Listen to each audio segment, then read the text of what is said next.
guys, my name is Chloe, welcome back to my channel, and today I'm going to be talking about all of the books that I read in March. Now March was quite a slow reading month for me. I was actually surprised with how many books I did manage to read in March, because I feel like I had a bit of a reading slump in March, especially for the first 2 to 3 weeks. I really wasn't reading much at all, but then towards the end it did pick up a bit. I almost got another book in as well, Queen of Air and Darkness, but that one is just so big that I am going to be finishing that one in April, so that won't quite make the cut. But yeah, overall I read 5 books in March, which was pretty average for me, but I honestly didn't think I'd reached that many, like I said, because I was going through a little bit of a reading slump. And actually 3 of these were romances, and I feel like that's, especially the last 2 romances on this list, kind of got me out of the slump. I decided to do some more reading on Kindle Unlimited, and that really helped. So yeah, I'm just going to get going and talk to you about all the books that I did manage to read in March. So the first book that I read in March was Book Lovers by Emily Henry, and this was my first book that I've read from Emily Henry before, and overall I thought it was a fairly average read. I gave it 3 stars. But saying that, I am still interested in reading Beach Read, since I've heard great things about that one, and I think she's an author that I'm definitely going to come back to and check her books out. This one just reminded me too much of It Happened One Summer by Tessa Bailey, and I think overall I just preferred that book a lot more. So in this book we do follow Nora, and she decides to go away on holiday with her sister to Sunshine Falls, because they're both feeling that they need a holiday and to just get away from the city where they live. And this is actually a location from one of her clients' books, because I think she's an editor, something to do with book publishing. And then when she goes there, she doesn't expect to bump into Charlie, who is one of her work rivals, and things just kick off from there. So it is an enemies to lovers romance, but annoyingly it wasn't one that I really enjoyed that much, because I really love that trope. Like with It Happened One Summer, actually I really did like the sister relationship elements in this book. That was done really well, and something that I didn't really expect too much going into this book. There's almost more of a focus on the sister relationship than there is between Nora and Charlie. So that was good, and I did like that it was enemies to lovers. It just didn't play out in a way that I enjoyed too much. It's hard to explain, but yeah, there's just been other books that have just done it in a way that I've preferred a lot more. And yeah, why this one was just really average is, like I said, it just gave me It Happened One Summer vibes, and that one I just read first, so maybe that's why I enjoyed it more. But also I felt like the romance in this one was too quick. I kind of wonder if it wouldn't have felt like that if we also got a POV from Charlie. We only get Nora's POV in this book, and maybe that would have made me find their romance a bit more believable. I feel like it did happen too quick, but that might just be a me thing. And another thing that really did annoy me is the pop culture references in this book. They're, especially towards the start, they're just everywhere, and it's especially more annoying for me because they're ones that I don't get. I do love a good pop culture reference. Derek Landy, one of my favourite authors, is known for doing that in his books. But as someone who's written comics and he loves some of the same TV shows as I do, they're ones that I get, so I don't really notice them or find them annoying. But I really picked up on that in this book. They were just so annoying. Like, it sort of almost pulled me out of the story, so I was trying to work out what are they talking about. But then I just had to carry on. So yeah, overall, kind of disappointed by my first Emily Henry book, I'd say. The hype that this author gets is just so big. So yeah, overall just an average read, and it's probably one that I will just donate back to the charity shop when I next do an unhaul, because I'm probably not going to reread this one. But like I said, I will be looking at the synopses of her other books and maybe picking them up if they sound interesting to me. So the next book that I picked up in March was one of my most anticipated books that was releasing in 2023, and this was Hellbent by Leigh Bardugo. This is my Fairy copy. I don't have a standard copy. This is the one that I read. And yeah, this is the sequel to Ninth House by Leigh Bardugo, so I can't say too much about this book per se, but Ninth House is a dark urban fantasy adult series. I wouldn't quite call it dark academia, but it does have those sorts of vibes and places. And we follow Alex Stern, and she has the ability to see ghosts, which they call greys in this world, and she just goes off to Yale, I think it is. It's going to be really embarrassing if I get that wrong, but yeah, she goes off to a university and she joins the society called Leave, and her society's role is to watch over all the other societies who are performing rituals and dark magic and making sure nothing comes out of hand. And she basically finds herself investigating a murder that happens close to campus, and that's where that one goes. This one follows on from that, so I can't say anything about this book, but I will say that I enjoyed it slightly less than Ninth House. I gave this one 4 stars, whereas I gave 5 stars to Ninth House. I did enjoy it, just not quite as much. The atmosphere of Ninth House was something that I really enjoyed. I love the dark and gritty feeling that that book gave you, and I felt like this came from the Greys as well. They weren't as prominent in this, but they are still in there. This book definitely focuses more on other supernatural creatures. So yeah, that was kind of absent, which was one of the strengths of Ninth House, I felt. And then also throughout this book there was a couple of quotes that really pulled me out of the book, and I can't really say too much about what they are because it might be slight spoilers, but it does involve glow sticks and lighthouses. If you've read this book then you know, but any time that came up it just made me laugh.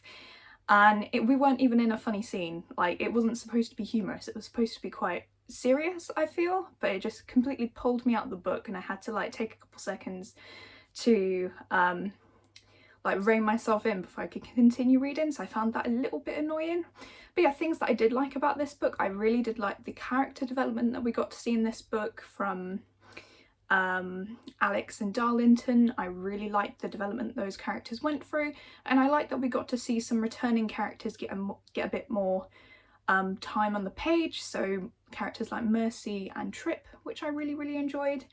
And I did like that we got to explore the supernatural world, paranormal world a bit more, so we got to see new creatures. I won't say what they are because whilst I don't think they're major spoilers, I was quite surprised when one of them cropped up. So yeah, overall really good. I definitely think this one is more fast-paced and less atmospheric, and which is why I think I enjoyed it a little bit less. It kind of reminded me of a more mature and more adult version of the Shadowhunter books, which I'm currently rereading as well. So yeah, more fast-paced and easier to read, but slightly less enjoyable, so that's why I gave it 4 stars. So the next book that I finished in March was an ebook that I borrowed off of Kindle Unlimited, and this was Games We Play by Dana Islay, and I gave this one 3.5 stars. It's just a romance novella, so it's really short. I think it was about 90 pages. But in this one we follow a journalist called Quinlan, and she gets the opportunity to interview this gamer called the Joker. He's a streamer and he wears this mask and nobody knows his true identity, so she's quite excited to go to his place and interview him. And immediately when she's there, he kind of takes a liking towards her, and things kick off from there. Because it's a novella, things happen very quickly, so it is a nice and easy fast read. I did like this one because it was kind of more of a dark romance, although not too dark in terms of torture and gore or anything. It did have some BDSM in there, and yeah, it was just really enjoyable. I definitely liked the first half of the book a lot more. I found that a lot more interesting, and then the second half not so much. I did feel like, in a way, because this book is part of the series, but you don't have to read the series, you can pick and choose the novels where you want to read them, if that makes sense. But I did feel like the second half was kind of setting up for that series, just because we got introduced to characters that are going to be cropping up in the other books, and I feel like for the 90-page novel that kind of took away from the relationship between the two characters. We had less time to focus on those two, so it did feel quick. But that's just what you get from being a novella, I guess, versus a full-length novel. So yeah, I would have liked to seen this one play out as a full book. I think that would have been really interesting, but as it stands, fairly average. I really enjoyed it, and so I gave it 3.5 stars. The next book I finished in March was another sequel, this time in middle grade, and this was Amari and the Great Game by B.B. Alston. So I finished Amari and the Night Brothers last month, so I was really happy to jump back into this world and read this one in March. So glad I didn't have to wait for this one, but now I'm going to have to wait for book 3, which I think comes out at the end of this year, so not too far away. But yeah, this one picks up from the events of book 1. And in book 1 we follow Amari, and her brother's gone missing and they don't know where he's gone, and one day she discovers his laptop, and this leads her to find his briefcase that magically appears, and through this she discovers the Bureau of Supernatural Investigations, and she ends up going away to this agency to train how to be an agent and learning more about the supernatural world whilst trying to investigate her brother's disappearance. And yeah, it's just a really fun time. I love the world, I love how quirky it is and humorous this book is in places. It definitely reminds me of Nevermore, which is my favourite middle grade series, so I really liked that. And this one I thought was a really good sequel. I really liked the pacing in this one. I feel like the pacing in this book was a lot better than in book 1, because in the first book we're getting introduced to everything, and it kind of felt not overwhelming but a little bit rushed in places. We didn't have time to focus on bits in too much detail, whereas this one we're already introduced to the world, we can focus more on the characters that we know and then also discover some new places and some new characters steadily without being like overwhelmed. So I thought that was done really well. Yeah, so the characters were really great. I love the character development in this one and the introduction of some new characters, both side characters who were amazing. We got introduced to a new elevator, which is always fun, and it's not often that I can say that. But yes, the new bad guys in this book were great as well. That was really interesting. I thought the plot was really gripping as well. I just wanted to know what was going to happen next, so that was done really well. And yeah, the ending was insane as well, kind of cliffhangery, and I can't wait to find out what happens in the next one. So overall I gave this one 4.5 stars, which is what I rated book 1, because I feel like this one in terms of structure and everything was done a little bit better, but I still enjoyed book 1 slightly more, just because I felt like more of my favourite characters had more page time, and also I really did like discovering everything as Amari did for the first time. So whilst book 1 is my favourite, I feel like this one was done slightly better, so I have high hopes for book 3 when that one comes out. So the last book that I read in March was another ebook, and this was Credence by Penelope Douglas. So in this one we follow Tiernan, who's our main character, and she decides to go and live with her step uncle and cousins after her parents committed suicide. She feels like she needs to get away from her life and away from them because she had a really difficult childhood as well, so she's coming to grips with her own feelings on the situation. So yeah, she goes and lives with these guys who she's never heard of, because they live up in the mountains and they sort of cut themselves off from society as well. So she hasn't met them before, so they're her distant relatives, and she ends up staying with them and is faced with the challenge of learning a new lifestyle because they live right up on the mountain. When it comes to winter time, they're not able to get into the town or get resources or anything like that because it's just too dangerous with the snowstorms. So she's immediately thrown into that, and also thrown into meeting these new people that she's never heard of. She just wanted to get away from home so much. And yeah, this one is a taboo romance, so she does end up developing feelings for these people who she's living with. So they are relatives in a way because they're her step uncle and cousins, but not blood relatives. So yeah, that was really interesting. So the things that I did enjoy about this book was primarily the atmosphere. The opening was really strong, and if I didn't know it was a romance going in, I'd almost suspect that it was a horror. There were definitely things going on that I thought were really creepy and written really well.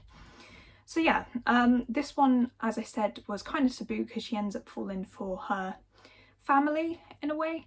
But yeah, I really like the darker elements, so there is some BDSM in here, and I think consensual non-consent as well. But yeah, overall I thought it was a really good book, and something that's quite different to the romances that I've been reading recently. It was great to read more from Penelope Douglas. I've read Birthday Girl before by her and really enjoyed it, and whilst I didn't enjoy this one quite as much, it did get a 4-star rating. The bits that I didn't like with it was, I think, who she ended up with out of the 3 guys. Not because I didn't want her to end up with him, but just because I didn't feel it was justified enough. Even though this book was very, very long, I felt like it could have done with being a bit longer, where we get to spend more time exploring her options before she decides to choose someone. So I almost feel like this would have been better as a series, because I think this book was about 500 pages.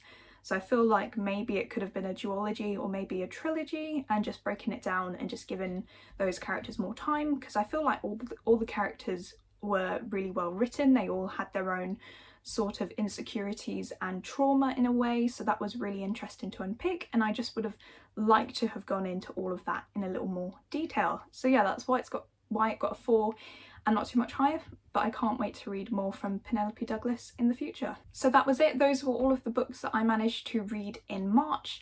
Let me know down below if you've read any of these and what did you think, or let me know what your favourite read from March was. I would love to know. But as always, I hope you are enjoying your current read, and I will see you in the next one. Bye!